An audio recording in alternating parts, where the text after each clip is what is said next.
That was riveting, wasn't it? That was on the lectionary calendar for this week.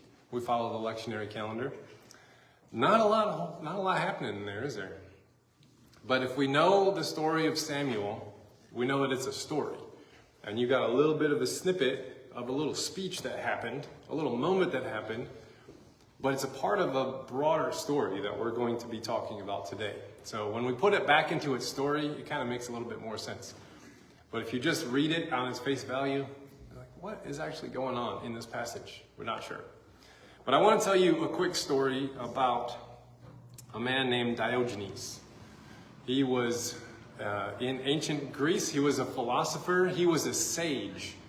He held a lot of wisdom, and people sought out Diogenes for his wisdom. And he was a very eccentric character. He was homeless on purpose. He gave up everything, and he lived under a tree, and he just kind of ate whenever he wanted to eat and drank whenever he wanted to drink, and just kind of went wherever he wanted to go. And there's a time when Alexander the Great, this is actually a picture of him. He's kind of like a filthy, naked beggar sitting on the ground. And Alexander the Great came up to Diogenes because he's like famed throughout all of Greece for his wisdom. And Alexander the Great, was one of the most famous rulers of all time, conquered the known world, became the Roman Empire soon after. But he approached him on his horse, and Diogenes is kind of laying here, and he says these words. He says, "I am Alexander the Great." And Diogenes responds, "I am Diogenes the Cynic." I like that. And Alexander the Great's kind of impressed. Like, that's not many people are going to answer a king that way. And so Alexander the Great tells him this: "Ask me for anything you desire, and I shall grant it." Now, remember, Alexander the Great conquered the known world. Like everything. He's the king of the world. He owns it all, except for a few outliers. He can give this guy anything he wants. Here he is, naked, dirty, laying in the sun. Like, He says, "Anything?" He says, "Anything. Stand out of my sunlight." That's what he wanted. When it came down to it, he's like, "You'll give me anything I want." "Yes." "Well, could you move over because you're blocking the sun?" "That's what I want." That is a beautiful story. Absolutely wonderful story. Did it really happen? I don't know. But it's a great story of political power encountering wisdom, encountering this man that he's an eccentric. Don't get me wrong. Not many people are just going to lay around dirty and naked in the streets and be considered a sage nowadays. But in ancient Greece, it was a little different. But when he says, "The one thing I want right now is for you to get out of my sunlight," I think he embodied that prayer, that just, in the moment, right now, what do I really need? I need some more sun, and you're blocking it. That's what he really needs. He kind of embodied the prayer that we say at the beginning. Let nothing disturb you, let nothing frighten you. All things are passing away, God never changes. Patience obtains all things, whoever has God lacks nothing. God alone is enough. And this man thought that sunshine was enough, obviously. I don't need all this stuff that Alexander the Great has. I just really want you to get out of my sunlight right now. So when we approach stories in the Bible, especially Old Testament stories of kings and warfare and conquering and tribal conflict and all this kind of stuff, we got to keep it in, we got to remember that this is a part of a great narrative that's being told. If you just look at the story itself, sometimes it can get a little bit like, "Oh my gosh, that's in the Bible?" Like, whoa, what is this doing in there? I don't know if you've ever encountered a story like that in the Bible, but they're there, mostly in the Old Testament, because the Old Testament was written during the Iron Age, Bronze Age, when people were tribalistic and warring with each other. Good thing we're not that way anymore. But it was very brutal and violent in there. It wasn't just verbal spats on Facebook, but, "Oh, you disagree with me, time to kill your people in your town," kind of a thing. It's very common, very brutal society, culture. Humanity was this there. So when we're in these passages, you got to remember that. This is a product of the culture of a Iron Age, Bronze Age humanity that they haven't heard Christ's message yet about loving enemies and all that kind of stuff. So don't take a passage out and say, oh, God must be like this because it's in 1 Samuel. Because most of the time, that's just a narrative. It's trying to do something, but probably not what we're making it do. And so we get into a lot of trouble in modern day theology when we pull these Old Testament stories out and say, well, it worked for Samuel, it must work for me. It worked for David, it must work for me. It worked for that culture, it must work for our culture. And really, that pulls things out of context really fast. And I can do all things through a verse taken out of context, I've heard. So that's a joke, theological joke. Misquoting Philippians. Okay, so we have to remember, here's a little bit of a disclaimer, asterisk on the sermon. The following is a story about human political aspirations, power abuse, weak leadership, betrayal, tribal warfare, as well as honor, justice, and our attempts to see God in the midst of it all. And I'll be honest with you, it's really hard to see God in these stories, just like it's really hard to see God in our own stories. So if you're looking at an Old Testament passage and you're like, I don't know what God's up to in this. And then you look at your life and you say, I don't know what God's up to in this. Yeah, what these Old Testament passages are doing is an event happens. And then they look backwards with their theological understanding. And then they say, where was God in the midst of all this? And then they do that work it's called theologizing. And then they do the work of trying to make sense of it. And then they move forward with that understanding. Is it all correct? No, because Jesus is the final perfect revelation of what God is like. And so if anything in the Old Testament or even in the New Testament doesn't line up with Jesus, then we've got some work to do on the interpretation. Jesus is the final, ultimate, perfect revelation of the character and nature of God. Not David, not Adam and Eve, not King Saul, not Ezekiel, not Paul, not John in Revelation. Those are all interpretations of the Christ moment. And so that's the source material. Everything else is interpreted through that. There's very important elements in there. And 2 Samuel has some fun elements in there. But the work that we have to do is a little bit more in Old Testament and epistle passages. Because it's not written to you. It's not written to me. It's written to somebody a long time ago across the globe in a different history, culture, context, geographical location. And so there's some work that we do have to do. The fun part is it can be done, and it's fun to do it. So let's give a quick recap. 2 Samuel 5 is today's passage. Last time we were in 2 Samuel 1, and a very important figure happened to have died. So King Saul is dead. Now if you remember 1 Samuel, King Saul was anointed king right after the people reject God and say, we want a human king. We're done with God being our leader and God being our ruler. We want somebody who's human that's going to do it and, quote, fight our battles for us. Before that moment, God was the one who fought their battles. If you look at the story of the Exodus, when Moses pulled the people out of Egypt, he says, all you got to do is be still and God will fight your battles for you. And the people say, we don't like that version anymore. We'd like a human king like other nations to fight our battles for us. Now you fast forward, Saul does a pretty good job for like a chapter, and then starts messing up after that. King Saul is like, he claims a religious authority that wasn't his. He offered a sacrifice over the war battle that was about to take place, and it was Samuel's job to do so, because Samuel was running late. And Samuel showed up right when he was done and said, what did you do? You weren't supposed to do that. And then Saul is rejected as king in that moment. And then God tells Samuel, I want you to go to this town over here, and I want you to anoint a different king. So he goes there, finds a little kid named David, a little kid, like 13 to 15 years old, finds David, anoints him as king. God says this is the new choice of king. But nothing changes politically. Saul is still king. David actually goes into the house of Saul, and Saul has a lot of mental problems where he struggles with depression and some other things. And he asked David to play him music to help him feel better. And one day, Saul is just looking at David like, who's this punk? And he throws a spear at him to try to kill him. And David runs. Next thing that happens is David and Goliath. So Goliath approaches and he's like, I'm going to wipe everybody out. Send me your best fighter. Who's supposed to fight our battles for us? Well, that's our king. Where is he? He's hiding in his tent. So they send out David instead. And David goes out, takes him out with a slingshot. And then the people start praising David, who, remember, is the anointed king and Saul's the rejected king. But not functionally, Saul is still functioning as king. So they start praising David, saying, oh, Saul has killed his thousands, but David his tens of thousands. And then Saul gets jealous and starts pursuing David through the wilderness, trying to kill him for the next 7 years. Spends 7 years running away. David had a chance to kill Saul twice and chose not to, saying, I won't touch the head of God's anointed, even though he was God's anointed and not Saul anymore. But he said, I will not kill Saul. And he makes it known, I'm not going to kill you, Saul, by stealing a spear one time, cutting off the corner of his robe another time.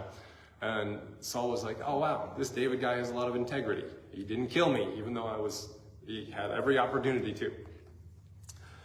So then these Philistines attack, and Saul is killed in battle. That's Saul is dead portion here. Got us caught up to that little 3 line up there.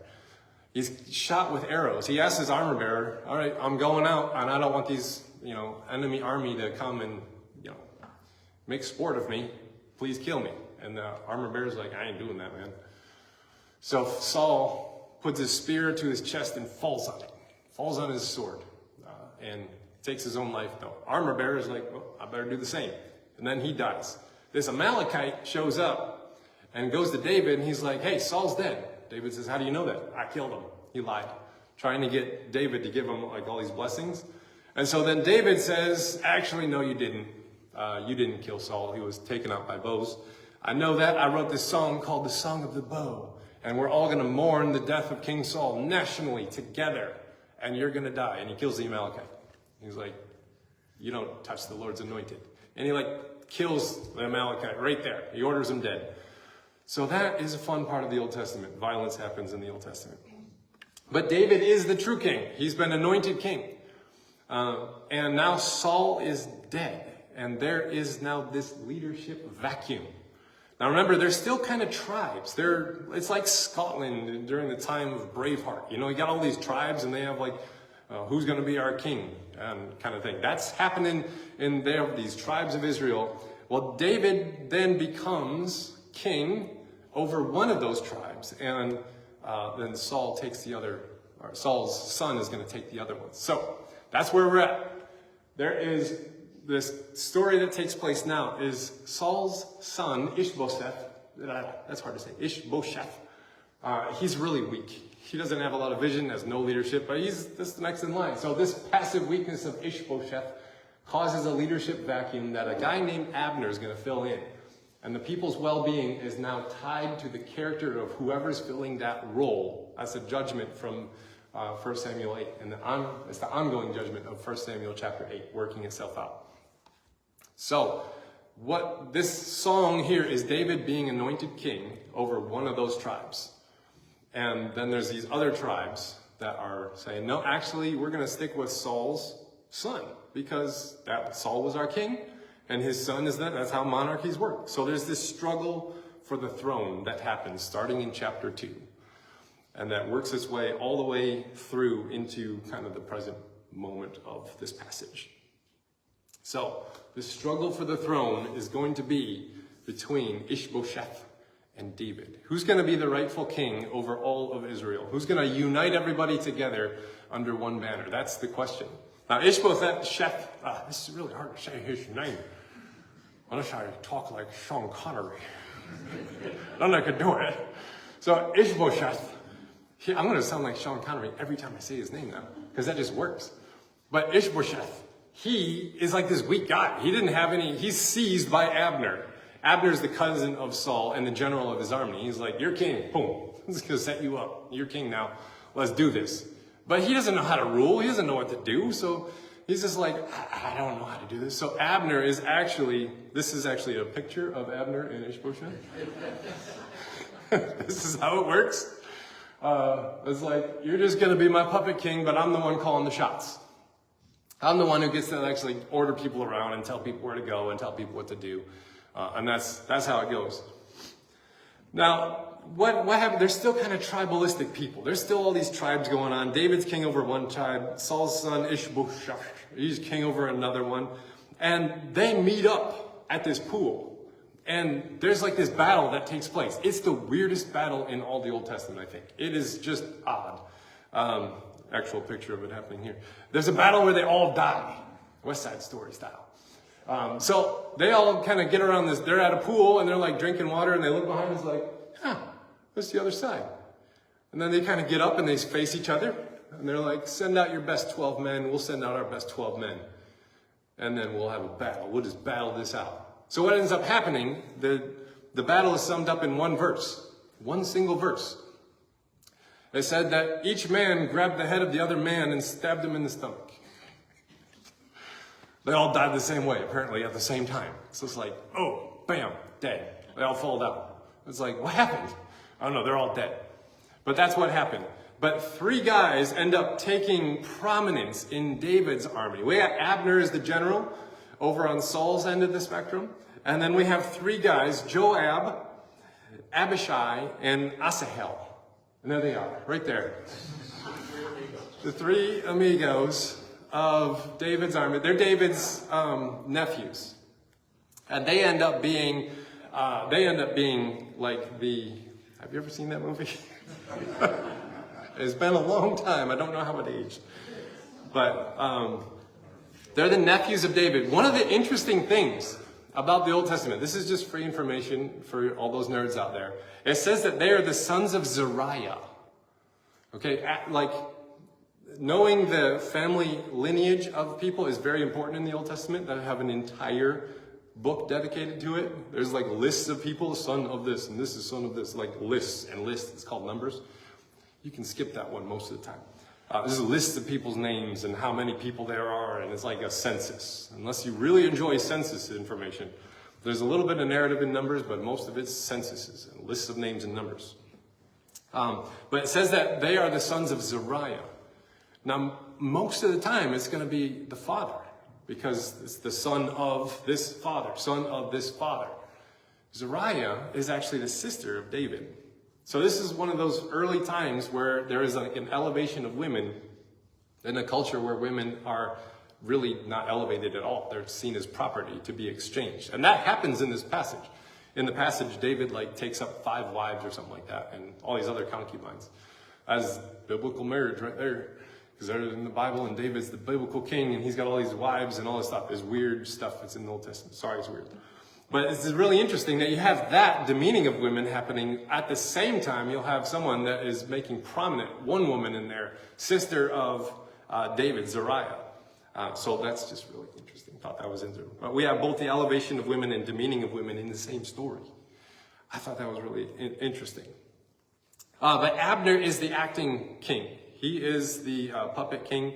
And there's this story where Abishai, after this, everyone dies around the temple, or around the pool.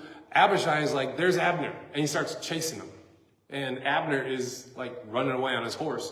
But it says that Abishai was faster, and he caught up to Abner. And Abner's like, hey, what are you following me for? He's like, I'm going to kill you. He says, no, you probably shouldn't do that because your brother's going to be mad at you or something like that. So don't make me kill you is what he says. Abner's like, don't make me kill you. And Abishai is just like fast and tenacious. He finally catches up to him, and Abner thinks to himself, you know what? I can't distract this guy by telling him so I'll get off my horse and I'll just like incapacitate him. And he's going to butt him in the stomach with his spear, the butt end of his spear. And he accidentally kills the man with the butt end of his spear. It's a really weird passage. Just kind of hits him in the stomach with the spear, but it goes all the way through him and he dies. So this weird accident happens in this moment. But the narrative itself is old narrative, so we're not like praising violence and death and all that kind of stuff. But what we're supposed to do with the narrative is they're trying to show you all these pieces are fitting together. All these pieces are coming together for David to become king over all of Israel. And that narrative arc of all the pieces coming together is going to end when Christ is shown to be David's heir. So if you ever read the first chapter of Matthew, and it does all of this lineage all the way back to David, it's trying to show you that story starts way back here in the Samuels with David, and Christ ends up being David's heir. And they're attempting to look backwards on the events and theologize them. We do that all the time. right? We look backwards on our life and we're like, okay, so God must have been up to this and this and this and this. And then we retell the story of our life according to our theology. We all kind of do that because we have an understanding. That's why it's really important to have a proper understanding of God, so that when you tell the story of your life, you can see where God was actually at work and not the places where you're just adjusting reality to match bad theology. Sometimes that happens as well.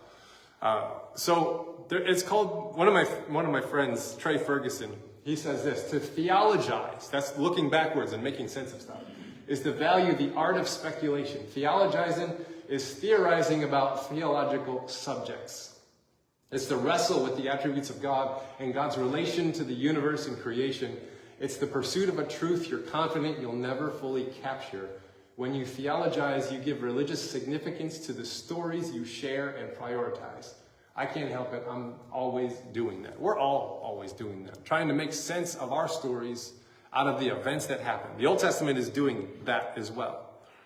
So that's just a weird freak accident that happens with Abner takes out one of the three amigos. Now the next thing that happens is weird. It's really weird. It's the assassination of Ishbosheth. Abner, he defects. Abner's like, I'm done with Ishbosheth. I'm defecting from his army. Because Ishbosheth came up to Abner and he's like, why are you sleeping with one of my father's concubines? Another thing that's in the Old Testament that we don't have to elevate as morality. It's a thing. And he's like, why are you questioning me over this? And he's like, I'm out of here. And he defects from Saul's side to David's side in that moment. So he is a traitor in the moment, and he defects and goes over. So then Ishbosheth is sleeping in his tent. And I got a picture of it right here. These medieval icons are fun. So these guys sneak in past the sleeping maid that's kind of guarding the door, and they just kill the guy in his sleep. And it's like, what in the world is this going? Ishbosheth is now dead, and Abner has defected. So what's going to happen in this moment? But accusations, power struggles, betrayals, they always come up with positions of power. And the higher up you get, the more intense they are. So they're not moralizing them, they're not glorifying them, they're not telling you this is the way it ought to be, or God ordains and blesses these things. They're in here because this is our story. Humans do this. We're hungry for power. We want to win. We want to defeat the other side. And we'll do what it takes to get the other side to be defeated. And in these times, it was a little more bloodshed than it is these days. But this is a story of humanity. And our dance with power and political aspirations and, getting dominance and winning and all that kind of stuff. It just is part of the story. So the two guys that assassinated Saul, or Ishbosheth, their names Rechab and Baanah. They snuck in and they actually beheaded Ishbosheth, and they bring his head to David. Creepy. It's in this story though. They bring his head to David, and they just plop it on the table, and they're like, ha, your enemy, we took care of him for you. What do you think? So David looks at these guys. There's a head on his table, right? This is like Game of Thrones kind of stuff, right? There's a head on my table, and it's my enemy. It's my political rival. It's the person that wants to keep me from becoming king over everything. Even though God has chosen me to be king and anointed me to be king, and Saul wouldn't give it up, and now his son will give it up. Now and his head's on my table. You would think that David would say, good job, guys. Amazing. He does not say that. He says, when somebody came to me and told me that Saul was dead and they did it, you know what I did to them? I killed them. So what do you think I'm going to do when someone comes to me and tells me that Saul's son is dead? I'm going to kill them too. So David orders their execution. Yeah, they're dead. Not only are they dead, but he chops off their hands and their feet and hangs them in the public square. So I got to lighten this moment with the dad joke. They are defeated. Yeah, that's so good. There are so many head shakes right now. Defeated. I am the undefeated dad joke champion of the pastoral realm. Again, this is a violent culture. This is not something that we're glorifying and God takes joy in this and pride in this.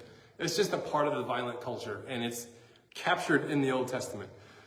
So the stories of the Old Testament contextualize God from their violent, brutal culture. They're contextualizing it. We also contextualize God into our culture.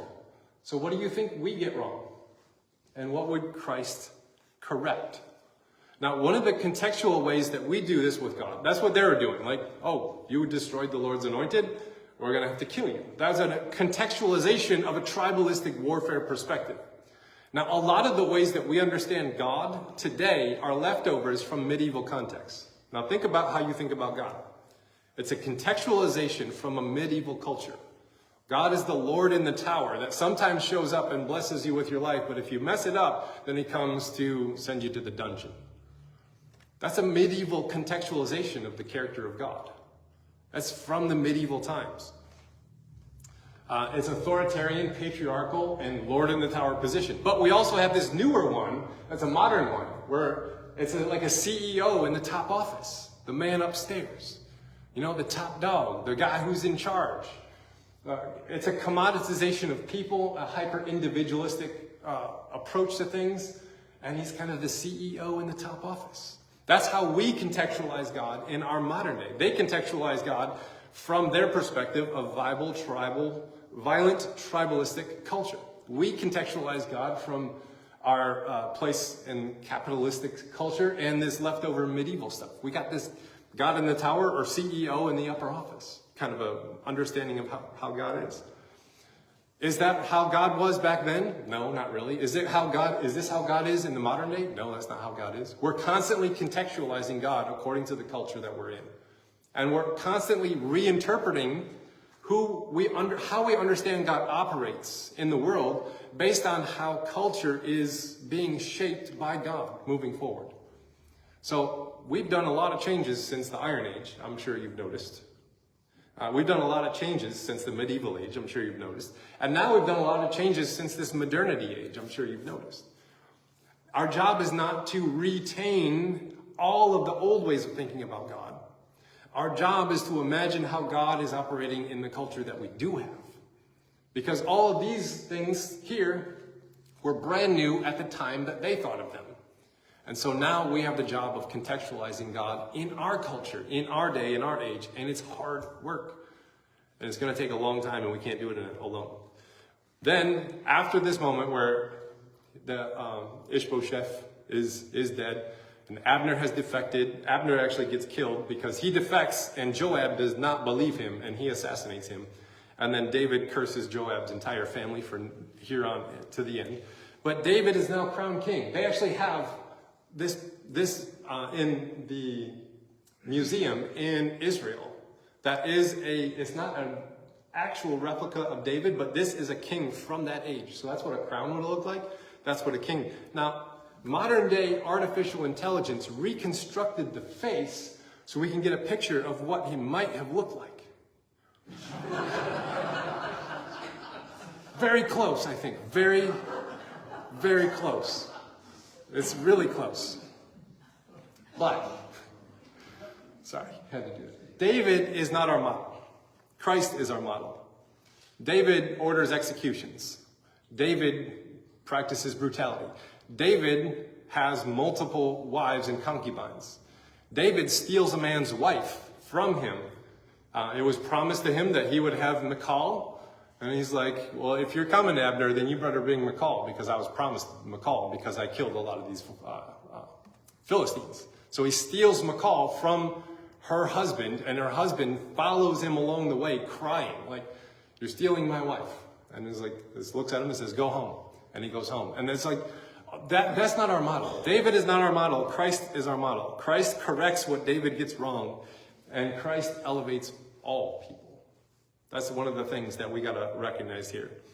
Now, there's a lot of weird violence in the Old Testament. It's really hard to contextualize it into a modern day, but I think Richard Rohr, one of my favorite theologians and spiritual thinkers, has a great quote that sums things up. He says, the mystery of the cross, one of those violent things in human history, teaches us how to stand against hate without becoming hate, how to oppose evil without becoming evil ourselves. We find ourselves stretching in both directions, towards God's goodness and also towards recognition of our own complicity in evil. In that moment, we will feel crucified, weak, in hope by God.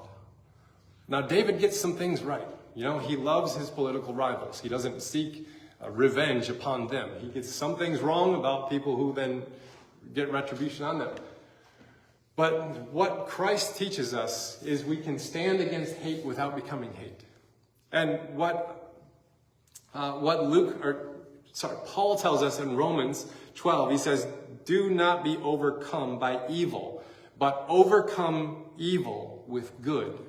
Because the best criticism of the bad is not just to openly just criticize everything all the time, but the practice of the better.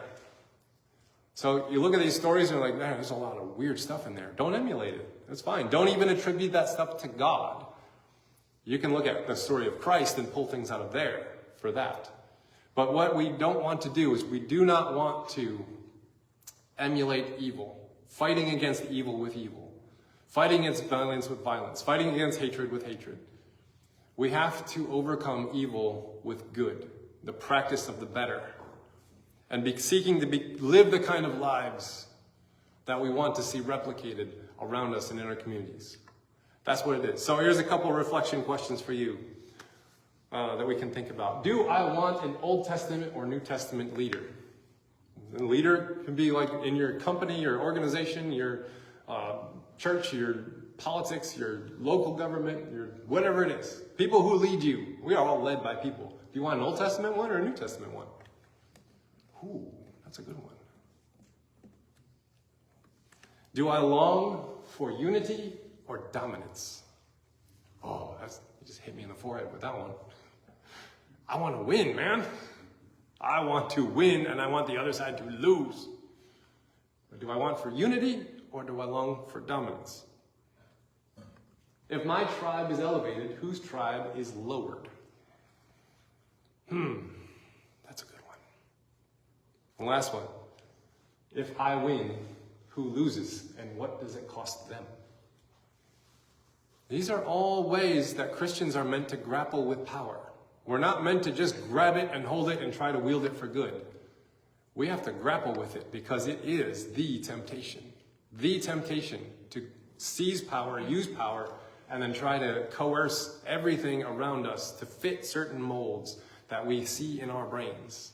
To use power to then dominate other people is the temptation that Christ faced in the desert. It's the temptation that church has faced ages and ages and ages and ages, and it's a modern temptation today. It is the temptation that we've always faced. So what are we going to do with that temptation? Will we overcome evil with good? Or will we try to use hate to overcome hate? That's where we are. Now today's benediction comes out of Psalm 123. And it's retold in sonnet form by Malcolm Guite. It says this: beyond the gates of everlasting day, up to the starry thresholds of the heavens, I lift my eyes and pray. I pray to be remembered and forgiven. I look for you in longing, and I wait upon you as your servant. You have given day labor for your servant to complete, but nothing can be done without your grace, without your kindling spirit. So I wait upon your mercy till you turn your face and bless my work. Then let the world despise and the sophisticated sneer in my place. However small, I have a role I prize. As one scribe of the kingdom I rejoice, and with this psalmist lift my grateful eyes.